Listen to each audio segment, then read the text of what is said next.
Candace Owens grifted Ye into buying her husband's garbage platform, Parler. Yeah, I know. Should we start off with that? All right, let's start off with that. So, ladies and gentlemen, yesterday we covered Kanye West on the Drink Champs podcast. Now, it was controversial. I'll just start off by saying it was a controversial experience. Some people said, you're not supposed to be drinking alcohol if you're having a manic episode, or you should be taking your drugs when you're having a manic episode. And if you're on your drugs, you definitely shouldn't be drinking alcohol.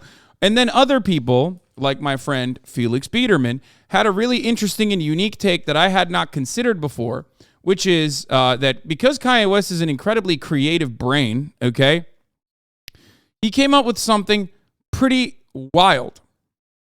He came up with something pretty wild that we had not ever considered before, whether it be a mixture of his manic episode, whether it be a mixture of the drug cocktail that he's taking or not taking, or also the Hennessy that he's drinking. He came up with something that no one had ever foreseen before, which is a new anti-black form of black Israelite stuff that no one had ever thought before, which is true.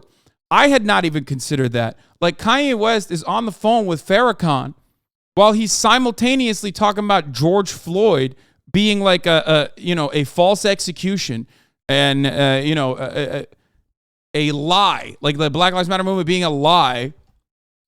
And it is actually unironically very interesting to consider, because like the entire purpose of like black Israelite movements and things like that, black separatists or black supremacist movements, even like black separatist movements, is that like it kind of revolves around black supremacy. Like, it is supposed to revolve around black supremacy, at least. Whether it has any sort of like genuine structural power or not is meaningless. Obviously it doesn't, but at its core, the idea is about shielding the truth about history, about chattel slavery and whatnot, and to say at its roots that like black people actually have been lied to about their history, that black people were the ones who were dominating, right? Like, very interesting of Kanye to take that idea and ideology and not take it to heart, but instead take the Candace Owens stuff to heart and just pop off with this very weird thing.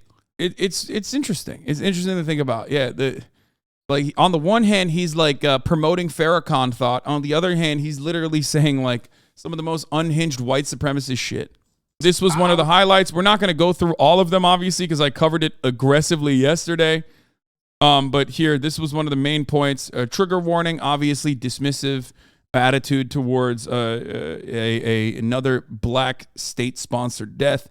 He is going to diminish or dismiss and say a bunch of unhinged, insane things about George Floyd here. I watched the George Floyd documentary that Candace Owens put up.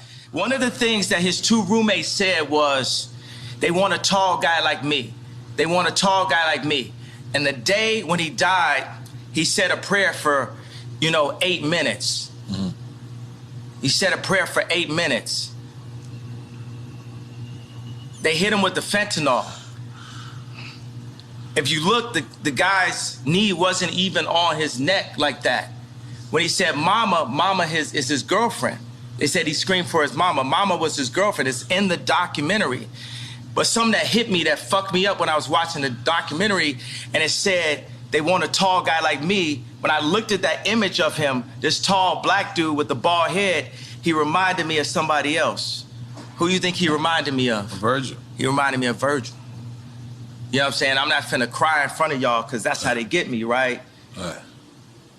But I know that we lost him. And I know that this white company, Louis Vuitton, is now making statues of him, like as a martyr. And we don't know why exactly. We say it's cancer. But I want to be careful with this subject because. Thank you for being careful with this, Nori. I mean, this is, yeah. Just kidding. He was not careful with that subject, by the way. Newsflash, we watched like a couple hours of the 3-hour podcast, and I'll tell you right now, he was not careful, okay? Nobody was careful. For those of you who didn't watch it, I'll basically just summarize it as this. Jewish media.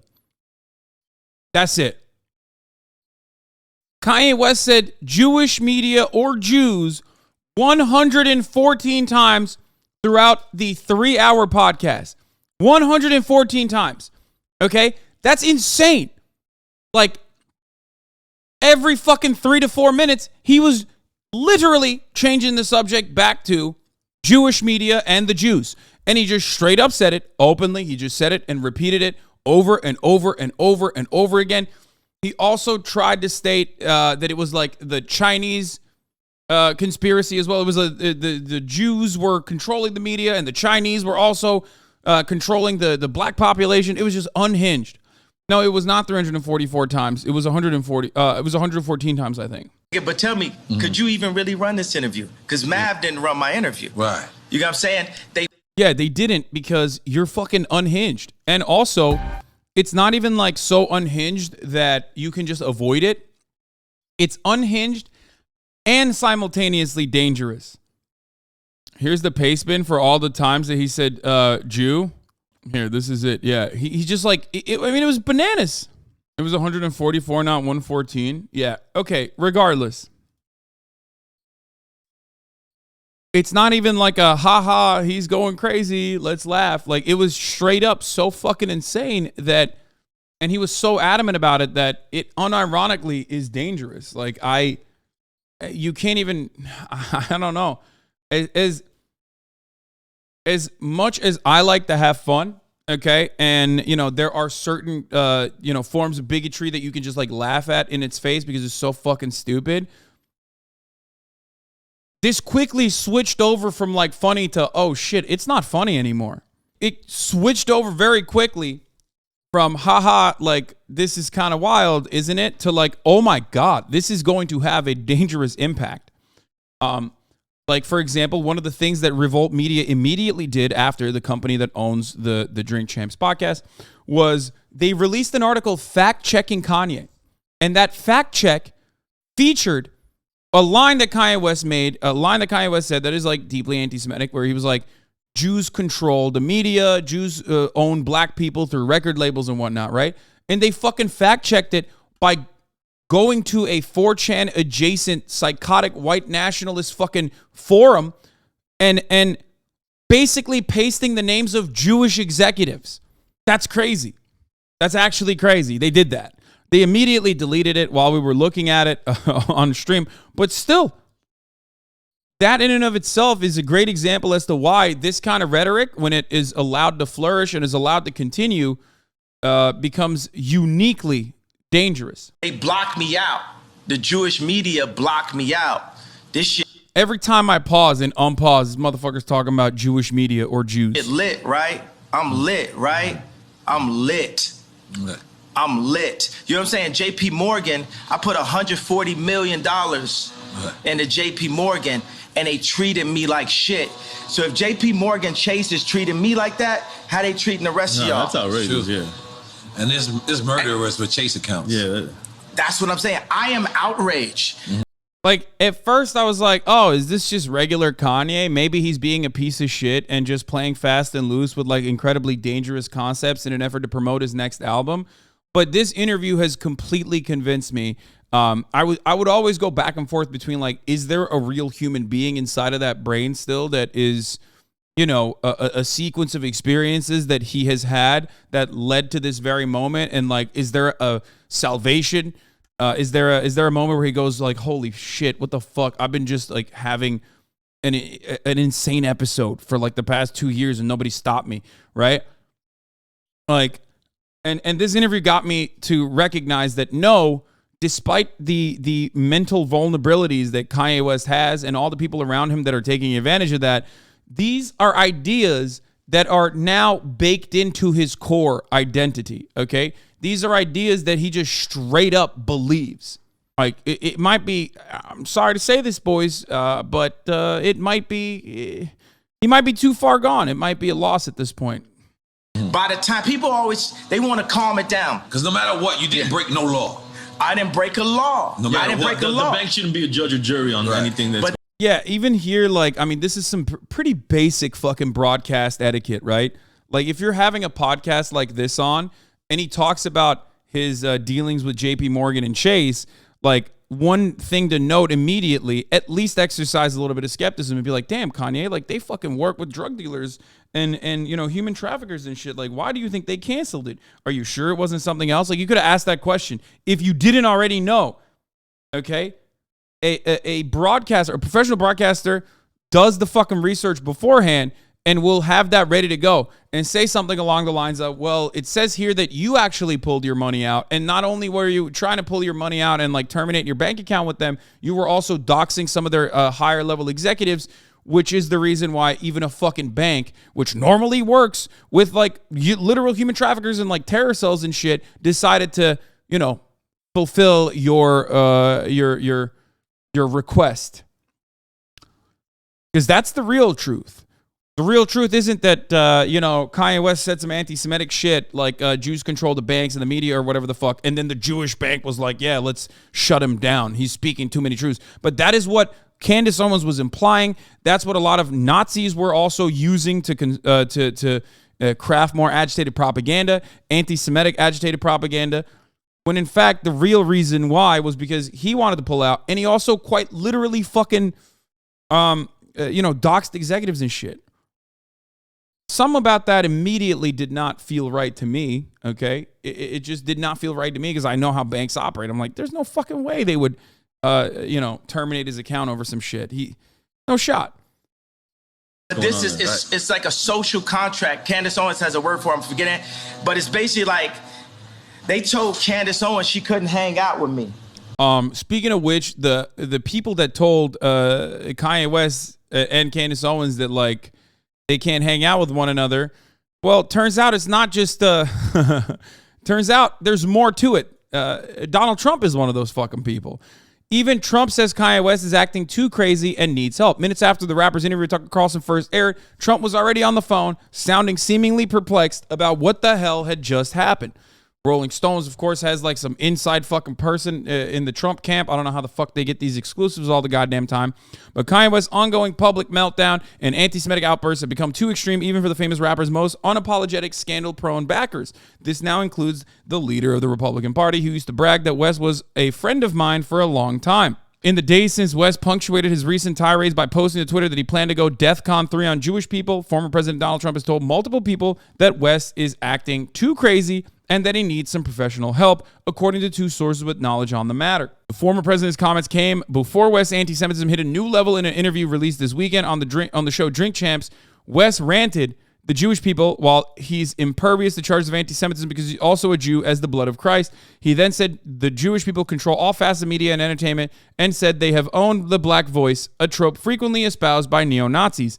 Trump has also privately signaled that it's best if he keeps his mouth shut about West for now, an atypical move for the ex-president who has long relished sharing his unsolicited opinion on celebrity news and A-list tabloid gossip. Trump, for all of his faults, for all of his failures, for all of his weaknesses, insecurities, and inadequacies, is a media demon who can read the room a little too well, okay? Many will say, well, I have said time and time again, that Donald Trump and his success in the political arena relies on his ability to read the room. And he recognized, even before this Drink Champs interview, unlike many of the fucking Kanye stans who were still dick riding him and are probably still dick riding him after this Drink Champs interview where he said Jews or Jewish media 114 or 144 fucking times over the course of 3 hours, Trump was like, okay, that's it, too far, I'm out. He realized it. Because it's crazy. He's just balls to the wall doing verbatim Nazi propaganda. Obviously, Trump himself has said similar things, by the way. Posting to his struggling social media platform, Truth Social, Trump berated American Jewish voters over an alleged lack of gratitude to him. No president has done more for Israel than I have. Somewhat surprisingly, however, I wonderful evangelicals are far more appreciative than the people of Jewish faith, especially those living in the United States. I mean, that's giving the game away, by the way. That's giving the fucking game away. It's true. White evangelicals appreciate Donald Trump's attitude towards Israel significantly more than the entirety of the American Jewish population. I wonder why. Maybe because Jews are not a fucking monolith. You know what I'm saying? And not all Jews give a shit about fucking Israel's human rights abuses. Ridiculous. Anyway, if Kanye said he was joking. If it wasn't joking, it was out of context. If it was in context, then he never said it. If you show me proof, can you make graduation? Checkmate. Yeah, I'm owned. Now, I thought that is where it was going to end. Turns out that is not where this saga was ending. New Axios, Ye, formerly Kanye West, plans to acquire Parler. Big picture, conservatives really started to build alternative media universe. Elon is buying Twitter, Trump is building his own platform, and Peter Thiel and JD Vance are funding Rumble. Kanye West is acquiring the conservative social media site Parler. Parler is yet another one of those failing conservative media sites there that has absolutely been dog shit. Now, this part of the conversation is really interesting when you think about it. It's like, oh, wow, Kanye West is buying Parler? That's crazy. Why did that happen? I wonder why that could have happened. Oh, wait, that's right. It's because Parler is Candace Owens' husband's company. Parler's CEO is motherfucking Candace Owens' husband. This fucking dumbass doesn't realize he's getting shafted, dude. Straight up. Here it is. This is the Parler CEO. George Farmer is the CEO of the social media app Parler, an alt-tech site aimed at appealing to conservatives. Singer Kanye West announced he would be purchasing the platform after he was blocked on Twitter only days after his account was reactivated. Finessed. Absolutely fucking finessed. Can you imagine? It's kind of selfish of Candace Owens to throw away the biggest layup that the conservative movement has gotten with respect to like media narratives by allowing Kanye to go full anti-Semite, which kind of gives the game away. That's one. And also simultaneously like pumping him so fucking hard and then dumping him like a goddamn shitcoin by making him purchase from her husband this bullshit website. I mean, it's just, what are you doing? You got a gift.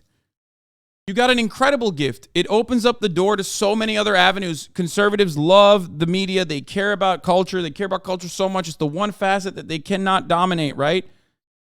They want to dominate it so much. And now they have an opportunity to do so because Kanye opens the door for them, because Kanye has a lot of fucking connections and he's still a moneymaker up until this very moment, right? And they just go and selfishly cast it aside. You went way too hard with this. Why would a grifter pass this opportunity?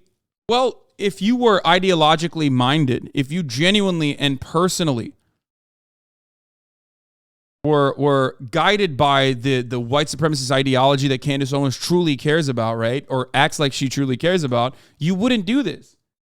This is short-term benefits that you're hyper-focusing on for your fucking husband, and you're losing out on all the long-term benefits that you could have had by, ensuring that fucking Kanye West is like your most loyal soldier. After taking the CEO position of Parler, Farmer told Fox Business that he had worked to get the app back online and meet the criteria set by app stores. Remember, Parler was removed from the app stores following the January 6th Capitol riots, saying it failed to moderate egregious content. Even conservative talk show host Dane Bongino responded in a statement on Facebook and said Matz was responsible for really bad decisions that resulted in Parler's removal from the Google app and Apple app stores. Think about that. You got fucking Dan Bongino shitting on your moderation. The whole technological infrastructure is based in woke corporate America, and that makes it very difficult for a free speech-oriented platform, he told the outlet. This is what the CEO of Parler said. Except the reason why Parler fucking failed is the reason why Gab failed, is the reason why Truth Social fails. One, conservatives don't give a fuck about having a little hug box where they just like get to talk about all their conservative ideas. They care about that, but they care about owning the liberals more. So if you can't get libs on those apps, no one's going to go there. The second and more important problem with content, with lack of content moderation in applications like Gab and Parler, is that it becomes a pedophile Nazi zone. Because if you don't moderate your content, then Nazis and pedophiles go there and just say Nazi pedophile shit. So then even other conservatives are like, man, I don't want to be on this website. What the fuck? These guys are talking about fucking kids. And it doesn't work. You're never going to get libs on your website if your website is just like Nazi pedophile mass shooter central. And if you don't have libs, there's going to be no libs to own. So like the regular conservatives are not going to want to be on there either. And even regular conservatives are going to be like, okay, this Nazi pedophile shit is a bridge too far for me. That's precisely the reason why you have to moderate your content. Even fucking 4chan moderates its content. Every fucking place, every forum, even if they are built on the foundational principles of free speech, will always have some level of filter.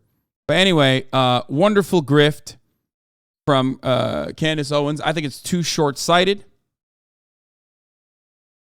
Kanye West is buying this after saying a bunch of anti-Semitic stuff on his on the Drink Champs podcast, so that's ridiculous. Anyway, earlier this month, Ye's Instagram, Twitter accounts were restricted. Details in a statement, Parler's parent company, Parliament Technologies, has said it entered into an agreement in principle to sell Parler to Ye for an undisclosed amount. The proposed acquisition will assure Parler a future role in creating an uncancelable ecosystem where all voices are welcome. Under the terms of agreement, Parler has already agreed to sell fully to Ye, but Parler will continue to receive technical support from Parliament Technologies. Ye has already created an account on Parler, but has yet to post anything. Yeah. Uncancelable, except for when they had such little content moderation that they unironically had to fucking cancel it. So there was that. Kanye's going to own Parler, Elon's going to own Twitter, and Donald Trump owns Truth Social. It's a good time to be a conservative. Yeah, totally. Totally great time, man. You're giving the game away. Like, Elon's going to own Twitter and then make it Nazi Central, I promise. It's like, no, he's not. Shut the fuck up, idiot. Okay. Anyway, let's continue.